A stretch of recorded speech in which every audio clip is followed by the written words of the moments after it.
no se hizo realidad ese concepto de legalidad y de libertad que Andrés Quintana Roo defendió.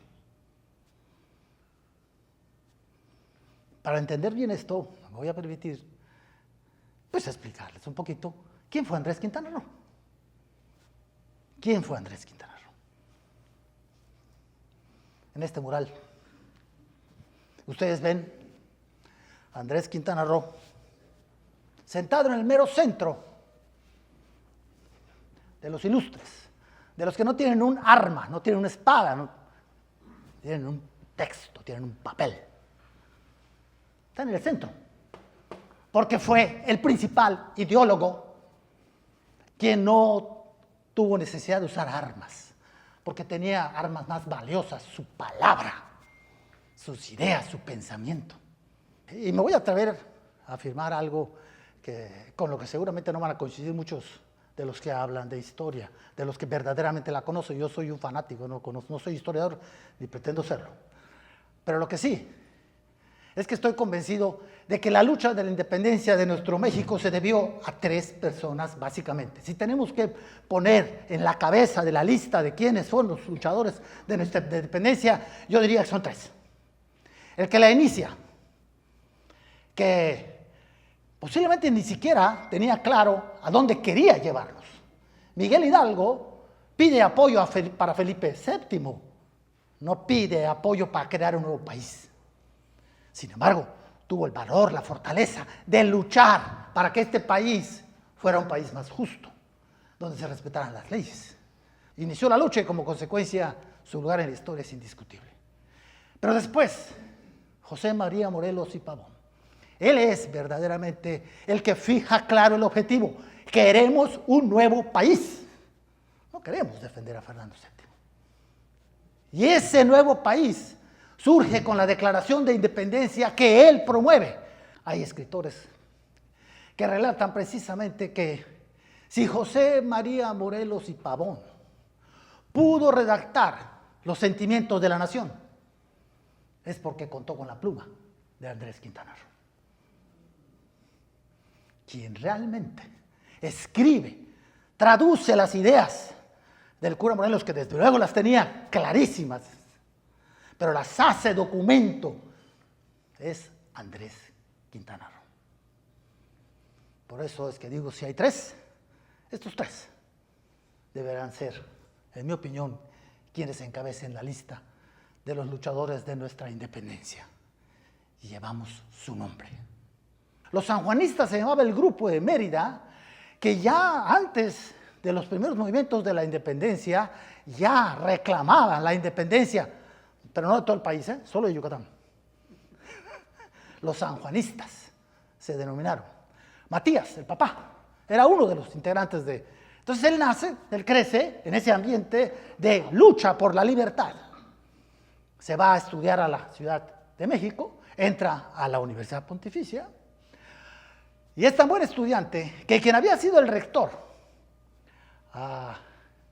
hasta en el nombre lleva la pompa, Agustín Pomposo Fernández de San Salvador, se llamó el rector de la Pontificia, que le pide que se venga a trabajar a su despacho. Y Andrés se va a trabajar al despacho de don Agustín. Y resulta que don Agustín no solamente había sido el rector, sino que era el tutor de una mujer extraordinaria en este país que había quedado huérfana. ¿De quién creen que hablo? Claro. Don Agustín era el tutor. Como consecuencia vivía al ladito de la casa de la pobre que ya había perdido a padre y madre. Bueno, pues tenían alrededor de los 20 años, 22. Y claro, Cupido aparece entre ambos, se enamoran, le piden al tío, al que quiso que fuera su suegro, autorización para que mantengan una relación sentimental. Y el suegro no solamente lo niega, lo expulsa de su despacho. Ya para ese tiempo, tanto Leona Vicario como Andrés Quintana Roo formaban parte de otro grupo de gente común y corriente que se autodenominaba los Guadalupe. porque creían en que había llegado el momento en que lucháramos por la independencia. Cuando es expulsado Andrés del despacho, decide entonces que sus ideales los iba a poner en práctica, que se iba a unir al ejército de Morelos y Pavón. Se va a Oaxaca. Me encantaría platicar de Leona Vicario, esa me la reservo para otra ocasión, es un tema maravilloso. No hubiera sido Andrés Quintana Roo quien fue si no se hubiera casado con Leona Vicario, así de sencillo. Pero bueno, él se va a Oaxaca y ahí es en donde empieza a formalizarse lo que después sería el Congreso de Chilpancingo, lo que sería la primera acta de independencia de nuestro país. ¿Que quién creen que firma el acta de independencia de nuestro país, la primera acta de independencia de nuestro país, la firma en su carácter de presidente del Congreso, estaba en turno, Andrés Quintana Roo? Bueno, después de esto, cuando capturan, fusilan al cura Morelos, empiezan las fugas, empieza el correr, el escaparse, empieza la vida complicada, tanto de Andrés como de Leona. Tienen una hija en una cueva, pero finalmente, pues, la historia rapidito, no quiero entretener en esto, llega Agustín de Iturbide, la Gracia de Acatempan, y México surge con aquella entrada a la Ciudad de México, presidida por Agustín de Iturbide. Bueno, Agustín de Iturbide invita a Andrés Quintana Roo a que sea su ministro. Se llamó en esa época el ministerio era del Interior y el Exterior. Podría compararse con Secretaría de Gobernación hoy. Ese era el cargo que Andrés Quintana Roo tenía, a pesar de la oposición de su esposa, que le digo, no te atrevas a sumarte al gobierno de Agustín de Iturbide, que la historia te va a juzgar. Y efectivamente, se atrevió porque se lo dijo así a su mujer. Agustín de Iturbide efectivamente no es de la gente que coincide con nuestra lucha. Ha tenido la astucia, la audacia de juntar voluntades y lograr esto, sí, pero no piensa en la libertad y en la legalidad en la que nosotros creemos. Y Andrés le contesta a su mujer, si queremos seguir luchando, permíteme hacerlo desde dentro, que voy a ser más eficaz que seguir luchando desde fuera. Bueno, pues eso hizo que Leona Vicario se divorciara de él. Y claro, cuando Andrés Quintana Roo, precisamente por ser opositor de las ideas de Agustín de Iturbide, es expulsado, lo corren, entonces es que Leona pues lo vuelve a aceptar como su marido. Los últimos años de su vida, él vive 9 años todavía después de que Leona Vicario murió. En los últimos años de su vida, quienes lo conocieron decían, era ministro de la Suprema Corte de Justicia, pero un hombre triste, que nunca más se le volvió a ver alegre. Bien, ese es Andrés Quintana Roo. Cecilio Chi y Jacinto Pat fueron los que iniciaron esa, que todos conocemos como la Guerra de Castas. Los hombres de acción que buscaban la independencia del pueblo maya frente a la explotación de los yucatecos que los gobernaban. La rebelión, pues no se llevó a cabo estando todos de acuerdo, ¿eh?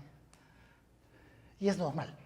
Los rebeldes, cuando quieren entre ellos dialogar, también son rebeldes.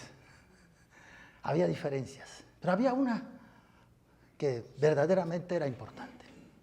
Había un grupo que querían simple y sencillamente recuperar los derechos que tenían cuando no tenían que recibir instrucciones de cómo sembrar sus milpas, cuando no tenían que pagar por lo que producían, ni a la iglesia ni al gobierno. Y como consecuencia, lo único que querían era recuperemos nuestro derecho y seguimos en paz. Pero otro grupo decía, matémoslos, no tienen remedio. Son blancos y queremos ver a todos los blancos muertos. Y ese era Cecilio Chi. Como consecuencia de que se descubre una conspiración, había una conspiración, claro que la había, y era precisamente en la hacienda. Jacinto Pat, a diferencia de Cecilio Chi, Jacinto Pat era un hombre que tenía capital, tenía una hacienda que era de su propiedad y como consecuencia en esa hacienda se reunían los que estaban inconformes, conspiraban. Bueno, pues a una de las personas que llevaba un documento en Valladolid lo encuentran ese, ¿perdón? Antonio, efectivamente, Jaime. Lo encuentran, se dan cuenta de que ese documento hablaba de una rebelión armada en los próximos días y se anticipan, lo fusilan y lo único que logra el gobierno yucateco con esa acción es que a la mañana siguiente, en Tepic, se levanta Cecilio Chi a cortarle la cabeza a todos los españoles que ahí vivían. Y así inicia la guerra de castas. Se replica el fenómeno en Tijosuco, ahí estaba Jacinto Pat, y después se extiende hasta Valladolid, y la guerra continúa hasta conquistar 3/4 partes de todo la península de Yucatán. A punto estuvieron de tomar Mérida, cosa que no sucedió, y ahorita vamos a ver un poquito del asunto. ¿Okay? Pero estos tuvieron la posibilidad de que la guerra terminara al cumplirse un año, menos de un año, habían transcurrido 9 meses. Miguel Barbachano era el gobernador de Yucatán, y Miguel Barbachano dijo, podemos convencerlos, vamos a darles lo que reclaman y terminamos la guerra. No sigamos mandando al ejército, sino negociemos con ellos. Y se da el tratado de Tzucacap, así es como se conoce, y es un acuerdo donde Miguel Barbachano invita a Jacinto Pat, que era el que conocía, que podía ser convencido, a que se reúnan a negociar, y Miguel Barbachano, en su carácter de gobernador, acepta eliminar los tributos del gobierno, convencer a la iglesia de que eliminara todos los suyos, devolverles inclusive los armamentos. Tenían poco de armas que no quisieron devolver después de que se las entrega el propio gobierno para defenderse de Santana, cuando Santana vino a oponerse al intento de independencia de Yucatán. Pero esa es otra historia. Todo lo que pedían se los concede Miguel Barbachano y se firma ese tratado de Tzucacap. Claro, la última cláusula de ese acuerdo decía, y para que sigamos entendiéndonos bien, es Jacinto Pat el líder de los mayas de esta región y es Miguel Barbachano el único líder de la otra. Cuando esto lo conocen los del otro bando, los de Cecilio Chi, lo primero que hacen es decir, este es un traidor, no va a ser nuestro jefe. Y curiosamente meses después es asesinado Jacinto Pat. Pero al poco tiempo de que es asesinado Jacinto Pat, Cecilio Chi también es asesinado, nada más que en manos de su propio empleado. Hay quienes platican esta historia diciendo que fue un tema de romance, su propio empleado atendiendo a su mujer. Hay muchas versiones sobre si hubieran tomado Mérida, no hubieran tomado Mérida, qué hubiera pasado y por qué no lo hicieron. Y la profesora Cariaga, que fue profesora aquí de la Universidad del Caribe, de donde fue rectora Marisol Lorena, ella tiene también una teoría. Es decir, no llegaron a conquistar Mérida, que Mérida estaba lista. Dos cosas eran importantes para... Una es que había llegado el momento de la siembra y había que regresar a sembrar, porque sembrar no solamente significaba garantizar sustento, garantizaba complacer a los dioses que los guiaban para el éxito de su siembra. Ese es uno de los elementos que sí son reales, pero otro elemento real es que el armamento que ellos traían era gracias a los beliceños, quienes proporcionaban armas a los rebeldes de Quintana Roo. Eran los ingleses, que lo hacían a cambio de que les permitieran esta tierra seguir explotando la caoba, el palo de tinte. Y claro, cuando avanzan hasta allá, ya no había manera de suministrarles armamentos. Consideraron entonces que sin municiones la iban a perder. Lo cierto es que le perdonan la vida a Mérida y la guerra continúa. Pero el ejército yucateco también continúa persiguiéndolos. Y se da este concepto que todos conocemos hoy, ¿no? La cruz parlante, un emblema para un grupo que empieza como un ejército y termina como un grupo social grandote, los Cruzop. El único ejército que el México independiente nunca pudo vencer por completo. Y esa historia la dejamos para el próximo curso. ¿Cómo termina la guerra de castas?